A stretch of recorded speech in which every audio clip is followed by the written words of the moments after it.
اچھا، آپ نے ایسا نوٹ کیا ہوگا کہ کچھ لوگ جتنی بھی کمائی کر لیں، جتنے بھی مقامات حاصل کر لیں، کسی نہ کسی چیز کی کمی تو انہیں ہمیشہ لگی رہتی ہے. سکون قلب کبھی بھی حاصل نہیں ہو پاتا اور ہمیشہ ایسا لگتا ہے کہ کچھ تو چاہیے.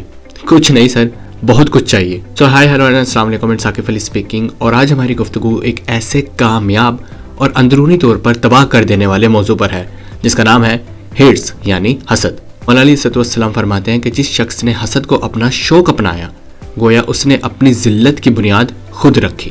سر، حسد صرف پیسے کا ہی نہیں ہوتا بلکہ حسد ہر اس چیز کا نام ہوتا ہے جس موقع پر انسان کہے کہ مجھے بس یہ مل جائے تو میں ٹھیک ہو جاؤں گا. لیکن مولا فرماتے ہیں کہ حاسد شخص ہمیشہ اپنی قیمت گرا دیتا ہے کیونکہ وہ اپنی خوشیوں کو چیزوں میں تلاش کرتا ہے. وہ اپنی عزت کو لوگوں کی توجہ میں ڈھونڈتا ہے اور وہ اپنی سیلف ریسپیکٹ کو سٹیٹس اور لوگوں کے اپروول کے نیچے دبا دیتا ہے. اصل میں ہم اس زمانے میں رہ رہے ہیں جہاں ہمیں ہر چیز بہتر چاہیے. بہتر گاڑی، بہتر گھر، بہتر فون، بہتر سٹیٹس، بہتر کیریئر، بہتر لائف، ایون کہ بہتر محبت بھی. جی سر، محبت بھی. ہم وہ لوگ ہیں جو بہتر کے چکر میں بہترین کھو بیٹھتے ہیں. لیکن مولا فرماتے ہیں کہ حاسد شخص ہمیشہ اپنی قیمت گرا دیتا ہے کیونکہ جب انسان خود کو ڈی ویلیو کر کے کسی اور شخص، چیز یا جگہ کو ویلیو دینے لگے تو معاملات خراب ہو ہی جاتے ہیں. مولانا رومی فرماتے ہیں کہ when a greed closes to the heart, nothing can satisfy it. یعنی کہ جب دل ہی حاسد ہو جائے تو اسے کوئی چیز بھر نہیں سکتی. امام غزالی صاحب بھی فرماتے ہیں کہ greed is the root of humiliation. یعنی کہ انسان اسی کے ہاتھوں ذلیل ہوتا ہے جس کا وہ لالچ کرتا ہے. اوورآل حسد انسان کا سکون چھین لیتی ہے کیونکہ یہ اسے لوگوں سے کمپیئر کرواتی ہے، اس کا سکون چھین لیتی ہے، اسے بے چین رکھتی ہے اور لوگوں سے کمپیئر کروانے کے بعد انسان کو چھوٹا محسوس کرواتی ہے اور انسان کو اس مقام پر لا کر کھڑا کر دیتی ہے جہاں انسان اپنی سیلف رسپیکٹ کا قتل اپنے ہاتھوں خود کرتا ہے. آپ کو بھی زندگی کے کسی مقام پہ ایسا لگتا ہے کہ آپ کی اتنی محنتیں اور کاوشوں کے باوجود بھی آپ کو ایسا محسوس ہوتا ہے کہ کسی نہ کسی چیز کی کمی ہے، کچھ تو کھاتا ہے، تو ہو سکتا ہے کہ شاید کسی مقام پر آپ بھی حسد کا شکار ہوں.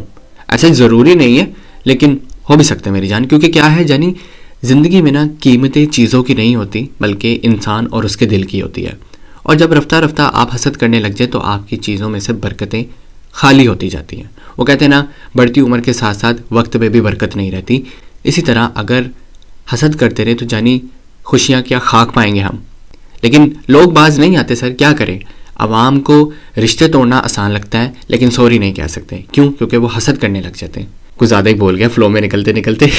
باقی یہ کہ آپ اپنے طور پہ کوششیں پوری کریں، اپنی محنتیں جاری رکھیں اور حسد سے جس قدر دور ہو سکتا ہے رہیں. آئی نو اٹس کائنڈ آف ڈیفیکلٹ، انسان کبھی نہ کبھی کسی نہ کسی موقع پہ کمپیئر کر ہی لیتا ہے، لیکن کمپیریزن ان پازیٹیو سینس میں کریں گے تو آپ کی موٹیویشن اور پازیٹیوٹی بڑھے گی.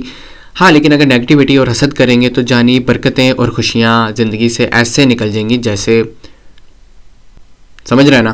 باقی یہ کہ اپنا خاص خیال رکھیے گا. یہ تھی مولا علیہ السلام کی نہج البلاغہ کی حکمت نمبر 2. اس کے ایکچولی 3 پارٹ تھے تو میں نے سوچا پہلے ہی پارٹ میں اس قدر تفصیلاً مولا نے بیان کیا تو کیوں نہ صرف حسد والے ٹاپک کو کور کیا جائے. باقی یہ کہ مجھے بتانا ایسا آپ کو کیسے لگا اور اپنا خاص خیال رکھیے گا. Thanks for watching. See you letter.